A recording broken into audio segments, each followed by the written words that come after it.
오늘 여러분과 함께 나눌 말씀의 제목은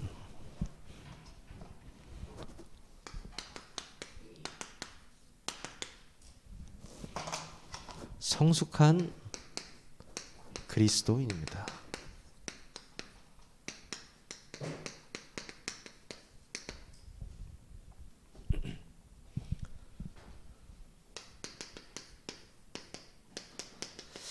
우리가 이 성숙하다라는 표현을 할 때 뭐 여러 가지 뜻이 있겠지만요. 뭐 기본적으로 생물학적으로는 어떤 생물이 끝까지 다 자랐다라는 것을 보고 우리가 성숙하다라고 표현을 하기도 하고요. 또 우리가 이제 마음과 몸이 자라서 어른이 되는 것을 성숙하다 이렇게 표현하기도 합니다. 또 경험이나 습관을 쌓아서 익숙해진 것도 우리가 성숙하다는 표현을 하는데, 과연 우리의 이 성숙하다는 표현이 육신적으로만 있는 것이 아니고 영적으로도 있다라는 사실을 오늘 여러분들이 좀 깨달으셨으면 좋겠습니다. 우리가 일상생활에서도, 그죠? 일상생활에서도 인생의 경험과 많은 시험과 어떤 고난과 문제를 통해서 성숙하는 단계로 나아갑니다. 그렇죠? 이것만 있는 게 아니고요. 이 신앙생활 또한 똑같습니다. 영적인 것도 똑같죠. 영적인 부분도 영적인 신앙생활의 어떤 고난과 많은 역경과 어떤 시련을 통과하면서 성숙한 신앙생활로 거듭나게 되어 있거든요. 한 주간 제가 세상 문제를 해결하라라는 강단의 말씀을 집에서 계속 이렇게 묵상을 하는 와중에, 그렇다. 진짜 세상의 문제가 하나님 떠난 문제에서 시작된 거잖아요. 그렇죠? 근데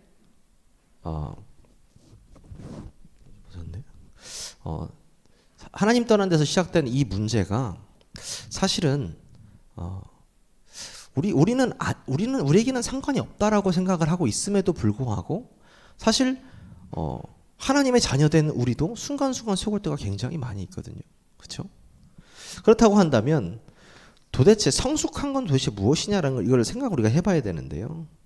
제가 이번 주 다락방을 한 군데 갔어요. 다락방 한 군데 갔는데 어떤 집사님과 이렇게 말씀을 나누고 포럼을 이렇게 하는데요. 제가 깨달은 게 있었어요. 뭘 깨달았냐면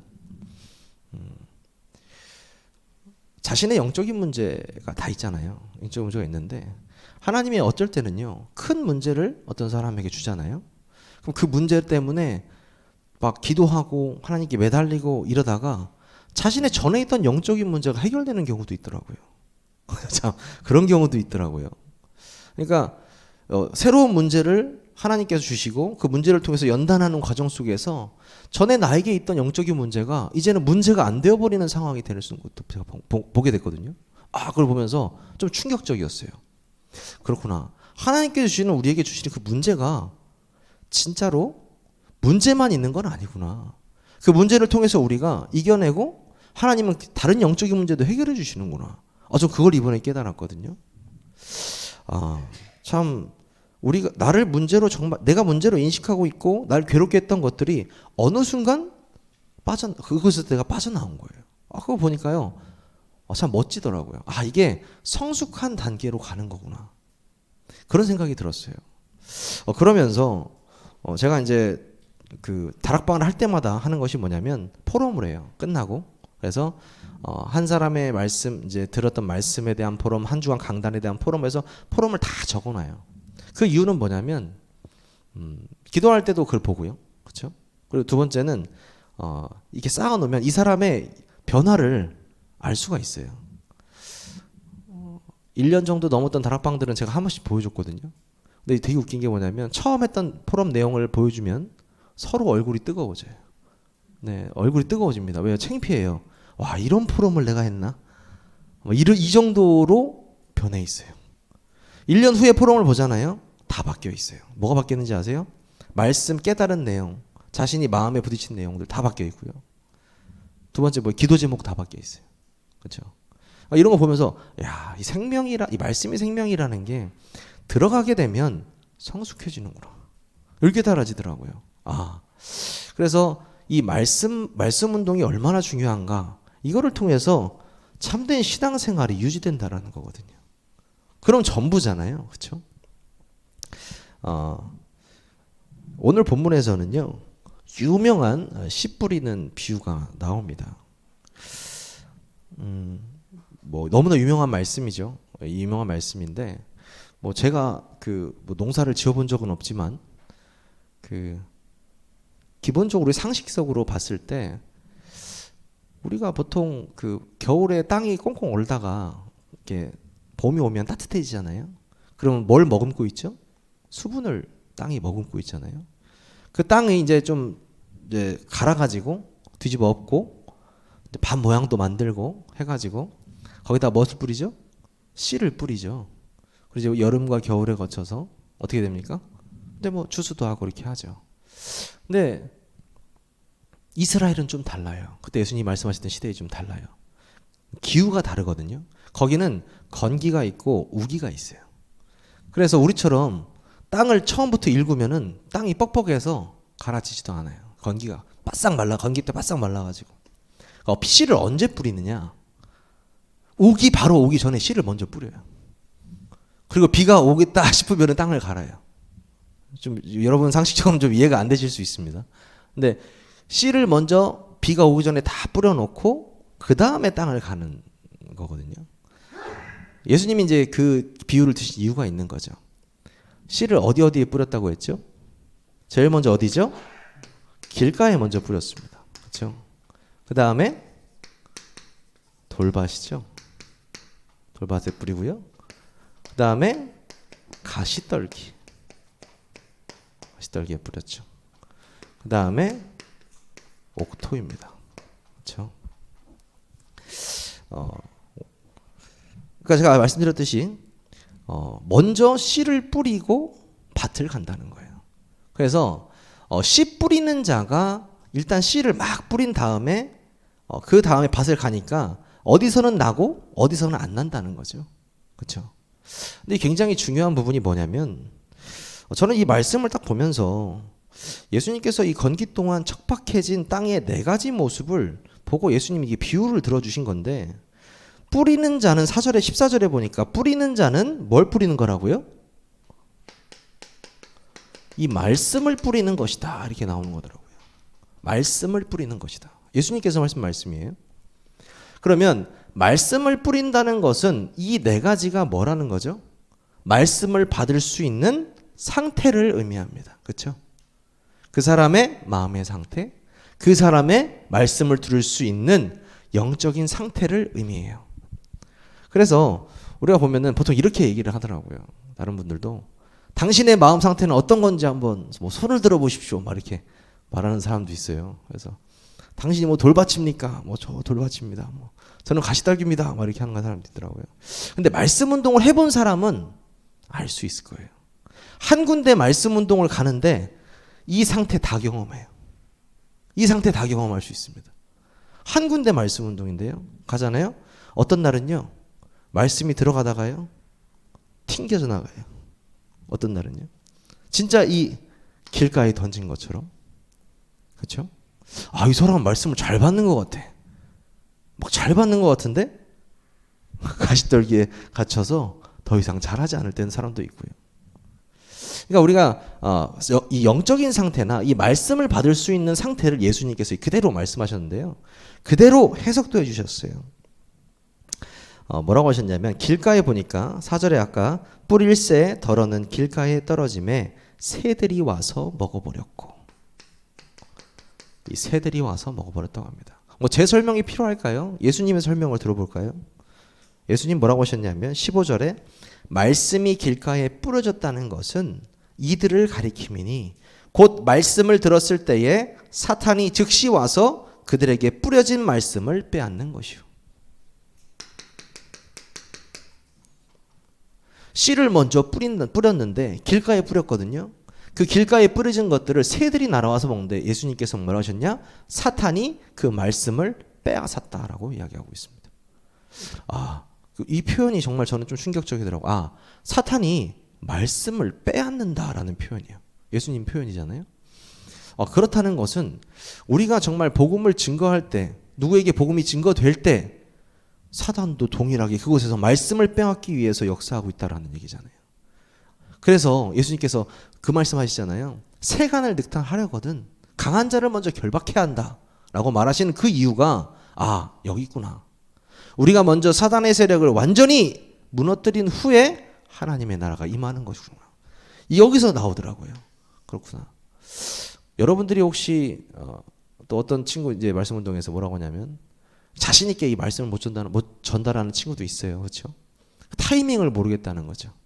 어떤 타이밍에 말씀을 전달해야 되는지 기가 막힌 타이밍이 있을 텐데요. 저는 그냥 말씀으로만 답을 줍니다. 어떤 답이죠? 너희는 때를 얻든지 못 얻든지 이 말씀을 전달하는데 어떻게 하라고요? 힘쓰라라고 했어요. 그렇죠? 힘쓰라. 근데 더 재밌는 말은 예수님께서 항상 하시는 말이 있어요. 귀 있는 자는 들을지어다. 이렇게 얘기하시거든요. 여러분 귀 없는 사람 거의 없죠. 귀가 다 있잖아요. 무슨 말이에요? 이 영적인 말씀을 들을 사람은 들을 것이다 라는 말이죠. 그렇죠? 우리는 전달하는 자들이고 들을 사람은 들을 것입니다. 저는 아주 간단하게 정리가 되더라고요. 그렇다. 길가든 돌파치든 가시떨기든 옥토든 상관없이 우리는 이 씨를 뿌리는 것입니다. 우리가 씨 뿌리는 자들입니다. 그렇죠? 전도의 미련한 방법으로 씨를 계속 뿌리는 거예요. 근데 이 길가에 뿌렸던 씨는 이 새들이 와서 주워 먹었다. 사단. 이 거짓말쟁이요. 거짓의 압이죠. 완전히. 그래서 고린도후서 4장 4절에 보면 뭐라고 하고 있습니까? 그 중에 이 세상 신이 믿지 아니하는 자들의 마음을 혼미케 하여서 그리스도의 영광의 복음의 광채가 비치지 못하게 함이니. 무슨 말이에요? 세상 신이요. 이 사탄이란 존재가 믿지 아니하는 자들의 마음을 계속 혼미케 한다는 거죠. 왜요? 말씀이 들어가지 못하게 하기 위해서요. 왜요? 씨는 곧 말씀이고요. 말씀은 곧 생명이거든요. 생명이 들어가지 못하게 이 악의 영들은 계속해서 방해하고 있습니다. 이게 사단의 역할이거든요. 그런 장면들을 많이 보는 것 같아요. 예전에는 말씀이 들어가고 이 사람에 대해 리액션이 나오잖아요. 그렇잖아요. 우리가 복음을 전해 보면 저도 이제 교회 짬밥이 좀 되지 않습니까? 교회 안에서 많은 사람들이 왔다 갔다 했잖아요. 그렇죠? 진짜 어떤 사람은요 복음을 듣고 경기 일으키는 사람도 있어요. 오 할렐루야 막 진짜 막. 근데 다음 주에 없어요. 다음 주에 없어요. 살아계신 하나님이시여 막 하는데 다음 주에 없어요. 어떤 사람은 계속 인상 쓰고 불평하는데 10년 넘고 10년 넘게 계속 나오는 사람도 있어요. 그런 거 보고 있으면요 제 기준이 아니라는 거예요. 믿어지는 것도 그리고 말씀이 들려지는 것도 우리가 기준이 아니라는 거죠. 결국에는요 이 생명이 들어갔느냐예요. 그렇죠? 그래서 진짜 이 사람이 정말 이 사단이 계속 속을지라도 우리가 정말 기도해야 될 것은 말씀이 빼앗기지 않게 하옵소서예요. 이 사람에게 복음이 증거되고 말씀이 증거될 때 사단, 이 새가 와서 절대 말씀을 빼앗지 못하게 하옵소서. 그래서 우리가 복음 전하러 갈 때 기도하면서 가잖아요. 그렇죠? 기도하면서. 이 사단은요 믿지 않는 자들의 마음을 가리운다고 하고 있습니다. 가리운다. 그래서 이 말씀을 빼앗아 가는 거죠. 신자에게는 어떻습니까? 신자에게는 이제 이렇게 말하면은 이거는 아예 그냥 말씀을 이 복음의 말씀이 못 들어가게 하는 거니까 신자한테는 통용이 안 될 수 있는 말이긴 하지만 신자에게 만약에 통용한다면 처음부터 믿지 않은 자들을 의미할 수 있습니다. 그렇죠? 이 길가에 떨어진 말씀, 이 길가에 떨어진 씨앗, 싹을 틔울 수가 없는 거죠. 우리가 한번 생각해 볼 필요가 있습니다. 처음 복음을 받는 자들에게 가장 이 사람에게 필요한 것이 무엇인가? 결국엔 생명의 말씀이요. 이 생명의 말씀이 그 사람에게 정확하게 꽂히기 위해서는 먼저 흑암의 세력을 결박하고, 그리고 그 주위에 그 말씀이 들어갈 수 있도록 기도하고, 그리고 성령의 인도받아서 정확한 말씀을 전달하는 것. 근데 이것이요, 내 중심적으로 이루어지는 것이 아니고 하나님께서 인도하시는 방향대로. 그래서 굉장히 어려워 보이지만 목사님께서 굉장히 쉬운 것이 전도라고 말씀하셨죠. 우리가 하는 것이 아니기 때문에. 우리가 하는 건 아니지만 알고 있어야 됩니다. 어떤 식으로 이루어지고 있는지. 그래서 참 이 길가, 예수님께서 기가 막히게 말씀하신 것 같아요. 두 번째는요, 돌밭이죠. 5절 6절에 보니까요, 제가 한번 선포하겠습니다. 더러는 흙이 얕은 돌밭에 떨어지매 흙이 깊지 아니하므로 곧 싹이 나오나 해가 돋은 후에 타서 뿌리가 없으므로 말랐고. 제가 아까 말씀드렸던 오 할렐루야 했는데 신앙생활이 바로 안 되어지는 그런 사람들을 좀 말하는 거죠. 예수님께서 뭐라고 정확하게 말씀하시냐면 16절 17절에 또 이와 같이 돌밭에 뿌려졌다는 것은 이들을 가리킵니다. 곧 말씀을 들을 때에는 즉시 기쁨으로 받으나 그 속에 뿌리가 없어서 잠깐 견디다가 말씀으로 인하여 환난이나 박해가 일어나는 때에는 곧 넘어지는 자예요. 뭡니까? 돌밭은요, 넘어지는 자입니다. 넘어지는 자. 정확하게 말하면요, 이 말씀이 각인되고 뿌리 내리고 체질되지 않는 것을 의미해요. 그렇죠? 이 돌밭이에요. 그렇죠? 저도 조금 어렸을 때 보긴 봤거든요. 어른들이 그 밭 가실 때 돌 골라내는 작업을 많이 봤거든요. 돌밭은 진짜 이 작물하기가 아무것도 작물하기 쉽지 않더라고요. 근데 예수님께서 말씀하시는 것은 얕기 때문에 분명히 새싹이 트고 생명이 자라나는 것처럼 보이지만 뿌리를 내리지 못한다는 거거든요. 뿌리를. 그건 무슨 말입니까? 진짜 믿음의 뿌리가 내려지지 않는다라는 걸 의미해요. 저는 이 말씀을 들으면서 이런 사람들 굉장히 많다고 생각했어요. 진짜로. 저 또한 그런 경우를 저도 많이 체험했고요. 나는 그리스도 알고 나는 복음 알고 나는 다 아는 것처럼 사는데 내 삶 속에서 참된 그리스도는 전혀 체험되지 못하고, 그렇죠? 진짜 믿어지지 않고, 진짜 믿어지지 않으니까 말할 필요도 없고 이런 생활을 하게 되는 거죠. 아니, 돌밭 같은 인생인 거거든요. 사실 이 각인이라는 것은 우리가 이제 도장 얘기할 때 각인한다 이렇게 얘기하잖아요. 완전히 새겨버리는 거거든요. 여러분 마음판에 그리스도를 완전히 새겨버리는 거거든요. 그리스도가 내 마음판에 완전히 새겨질 때에 비로소 뿌리가 내려집니다. 뿌리가 깊게. 그렇죠. 뿌리가 내린 만큼 예수님께서 말씀하셨던 것처럼 넘어지지 않죠. 뿌리가 아주 깊숙하게 내려진 만큼 절대 넘어지지 않아요. 어떤 뿌리를 이야기하는 겁니까? 복음의 뿌리.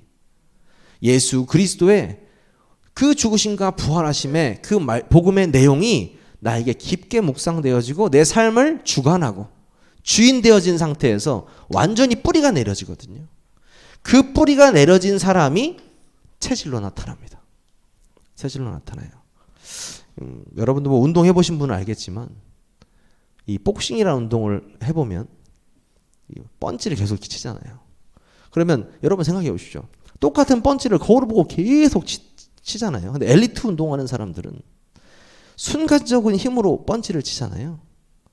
그 사람들은 몸이 기억한다라고 이야기해요. 몸이 기억한다. 다른 운동도 똑같아요. 엘리트 스포츠 하는 사람들은 스윙하는 운동이라든지 어떤 운동이든 몸이 기억해요. 그 공이 왔을 때 그 몸의 자세가 바로 나오죠. 그렇죠? 근데 우리는 이제 동호인들은 생각도 하고 이렇게도 해보고 저렇게도 해보지만 무슨 말이에요? 체질이 되었다는 건요, 바로 튀어나오는 거예요. 문제가 왔다. 내가 복음의 자세가 바로 나오는 거예요. 내가 문제가 딱 또 닥쳐왔다. 세상 어떤 문제가 오든지 내가 기도의 자세가 갖춰지는 거예요. 참, 이게 체질되었다는 거거든요. 그래서 진짜 위기를 만났을 때 그 사람의 신앙이 보일 수 있다라고 하잖아요. 그 말이 뭐냐면 그 사람이 진짜 평소에 이 그리스도의 말씀이 각인되고 뿌리되고 체질되었느냐. 그것이 나온다는 거거든요. 참 성경 속에 많은 인물들이 그런 많이 나오죠. 지금 비대면 시대잖아요. 그럼에도 불구하고 참 바울을 감옥에는 가둘 수 있었지만 저는 이렇게 생각해요. 바울의 기도는 감옥에 가둘 수 없었어요. 저는 그렇게 생각합니다. 다니엘을 그 기도 못하게 할 수는 있었지만 그 다니엘이 하는 기도의 응답을 막을 수는 없었습니다. 우리가 이 코로나 시대 또 전염병 시대 뭐 다 모두 힘든 시대라고 말을 하고 있잖아요. 근데 저는 지금이 사실 진짜 기도해야 될 때라고 생각하거든요. 우리가 이 복음의 말씀이 각인 뿌리 체질되고 기도가 정말 체질된 사람으로 일어설 때 하나님께서는요 참된 응답을 시작하실 겁니다. 언제나 사실 비대면 시대는 존재했습니다. 그렇죠? 타에 의해선 자에 의해서든 이 시대에 우리가 진짜 기도해야 될 것은 바로 말씀이 뿌리 내려지는 것, 말씀이 또 뿌려지는 것, 그리고 이 말씀을 뿌리는 자들이 계속적으로 만들어지는 것. 하나님은 여기에 모든 시선이 가 있다고 말씀하십니다. 여러분 오늘 이 말씀에 씨 뿌리는 자가 어떤 비유인지 여러분 마음속에 다시 한번 깊은 묵상이 되어지시기를 바라겠습니다. 그래서 우리가 세상 문제 속에서 계속 낙심하고 넘어지는 이유가 결국에는 이 말씀이 뿌리 내리지 못했기 때문이다 라고 예수님께서는 말씀하고 계십니다. 그렇다면요 세 번째가 나오죠. 7절이죠. 7절. 더러는 가시떨기에 떨어짐에 가시가 자라 기운을 막음으로 결실하지 못하였고 이렇게 나와 있죠. 보통 뭐 그림은 잘 못 그리지만 이렇게 뭐가 자라면은 가시떨기가 이렇게 막고 있잖아요. 막으면은 자라지 못한다라는 거잖아요. 이 말이 무슨 말이냐 저 지금 생각을 해봤거든요. 예수님이 뭐라고 말씀하시냐면 또 어떤 이는 가시떨기에 18절 19절입니다. 또 어떤 이는 가시떨기에 뿌려진 자니 이들은 말씀을 듣기는 하되 세상의 염려와 재물의 유혹과 기타 욕심이 들어와 말씀을 막아 결실하지 못하게 되는 자요. 저는 어떻게 깨달았냐면요. 이 가시떨기 이게요 완전한 세상 중심 그리고 완전한 물질 중심 그리고 성공 중심. 이게 무슨 말입니까? 우리가 표면적으로 봤을 때 씨가 뿌려져서 그 씨가 새싹이 나고 뿌리가 내려지는 것처럼 보여서 믿음이 쫙 자라나는 것처럼 보이는데요. 결국엔 예수님께서 말씀하셨던 이 세상의 염려와 재물의 유혹과 기타 욕심 이것이 뭐냐? 딱 문제로 왔을 때 더 이상 믿음이 자라지 않는 거죠. 무슨 말이냐? 저울질하는 자들을 말하는 거예요. 이 사람 믿음 되게 좋아 보이고 신앙생활 잘하는 것처럼 보이는데 딱 이해관계, 이익관계 앞에 딱 서니까 믿음은 상관없는 사람인 거예요. 그렇죠? 그런 사람 굉장히 많다고 하시는데 저는 그런 사람 많이 보지를 못했습니다. 근데 그 자신의 영적인 문제, 기가 막힌 그 영적인 문제, 세상적인 것이 딱 닥쳤을 때 하나님과 저울질하게 만들거든요. 사단이 하는 짓이에요, 사실. 그렇죠? 예수님한테도 그랬잖아요. 이거 돌떡으로 만들어 먹어봐. 예수님한테도 그렇죠? 뛰어내려봐. 내가 너 이거 줄게. 나한테 절해봐. 이렇게 하잖아요. 똑같아요. 그 세상 것을 보여주고 우리에게 딱 유혹할 때에 하나님의 것이 안 보이는 거죠. 저울질을 하는 것 자체가 사실 영적인 문제인 거죠. 근데 저는 저울질 하는 건 희망이 있다고 생각을 해요. 저울질 하는 사람들은. 근데 저울질 안 하고 그냥 바로 덥석 가는 사람들 너무 많아서 그러지만 희망이 있습니다. 이 가시떨기는요. 결정적인 순간에 찾아온다고 제가 말씀드렸죠. 세상과 하나님의 말씀을 저울질하고 물질과 시간과 하나님의 뜻을 저울질하고 세상의 성공과 하나님의 영광을 저울질하는 사람들. 그 사람들의 마음의 밭을 의미합니다. 그래서 길가요, 돌밭이요, 또 가시떨기. 믿음이 더 이상 자라지 못하게 하는 거죠.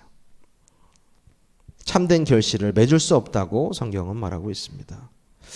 그런데 이제 렘넌트들을 보세요. 가장 위기의 순간에 어떻게 됐습니까? 하나님께 영광 돌렸죠. 가장 위기의 순간에. 어떻게 보면 가시떨기가 딱 그들의 믿음을 막으려고 하는 그 순간에 오히려 하나님께 더 영광을 돌려버렸습니다. 그게 뭐예요? 상관없다는 거죠. 내 마음의 밭이 옥토라는 거잖아요. 그렇죠? 옥토라는 건. 옥토, 여기 성경에서는 옥토라고도 하고 뭐라고 합니까? 좋은 땅 이렇게 말하고 있습니다.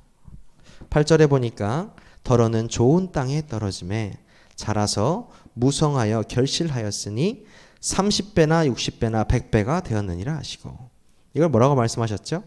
좋은 땅에 뿌려졌다는 것. 20절에 말씀을 듣고 받아서 30배나 60배나 100배의 결실을 하는 자니라. 일단 말씀을 뭐라고요?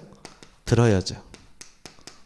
듣고 깨닫고 믿어져야 됩니다. 말씀이 들려지고 깨달아지고 믿어질 때 우리는 이 말씀이 듣고 깨달아지고 믿어지는 사람을 옥토라 합니다.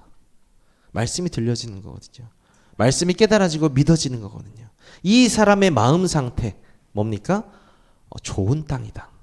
좋은 밭이다. 옥토다 이렇게 말을 하는 거죠. 두 번째는 뭐예요? 이런 사람들 특징이요. 말씀이 그 사람의 중심이 되어버립니다. 모든 일의 중심이 말씀이 되어버려요. 당연히 모든 일의 주인이 말씀이 되었다는 것은 말씀이 나의 주인 되었다는 거고, 말씀이 나에게 주인 된 사람은 자연스럽게 말씀의 인도를 받습니다. 그렇죠. 그 중심대로 움직여지기 때문이죠. 그렇죠. 그래서 좋은 땅의 특징은 말씀이 들려지고 깨달아지고 계속 믿어지고 말씀이 중심이 되어지고 말씀의 인도를 받는 사람들이다. 우리는 이런 사람들을 보고 제자라고 합니다. 제자. 제자의 기준이 무엇이냐라고 한다면 많은 목사님들이 입을 모아서 하시는 말씀이죠. 말씀에 반응하는 사람들. 말씀 외에 나머지는 상관이 없는 사람들. 교회에서 사람 말 듣지 마라 이런 말이 필요 없어요. 왜 사람 말 듣지 말라가 필요 없냐면 사람 말이 그런 게 중요한 게 아니고 내가 지금 말씀 들으러 왔기 때문에 말씀에 상관이 있지 사람 말 별로 나한테 상관이 없거든요. 그래서 저는 이 좋은 땅이라는 것이 진짜 이 말씀이 들려지고 깨달아지고 믿어지고 중심된 삶, 인도받는 삶, 또 제자의 삶인데 이것이 결국에는 이것이 되어야 된다고 생각합니다. 되어지는 지속. 되어지는 지속. 이게 키라고 생각합니다. 내가 지속해야지 라고 노력하시는 분도 분명히 있다고 생각합니다. 나쁘다고 생각하지 않아요. 하지만 참된 보화를 발견한 사람, 참된 가치를 발견한 사람은 되어지는 지속 속으로 가게 되어 있습니다.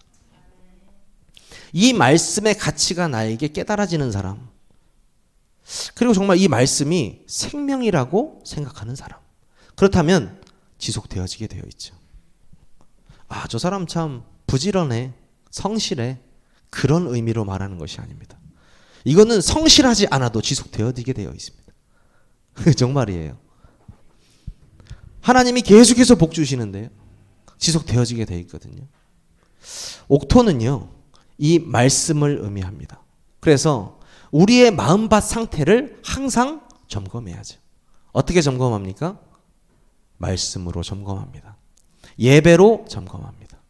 우리가 예배를 어떻게 생각하고 있느냐가 우리의 밭의 상태입니다. 생명의 씨가 뿌려지는데도 나의 영적인 상태가 사단에게 빼앗김 당하는 상태인가? 아니면 뿌리가 내려지지 않는 상태인가? 아니면 자라지 못하고 있는 상태인가? 아니면 정말 수분을 촉촉히 먹은 그 땅에서 믿음이 무럭무럭 자라고 있는 상태인가? 여러분이 꼭 확인하시기 바랍니다. 결론입니다.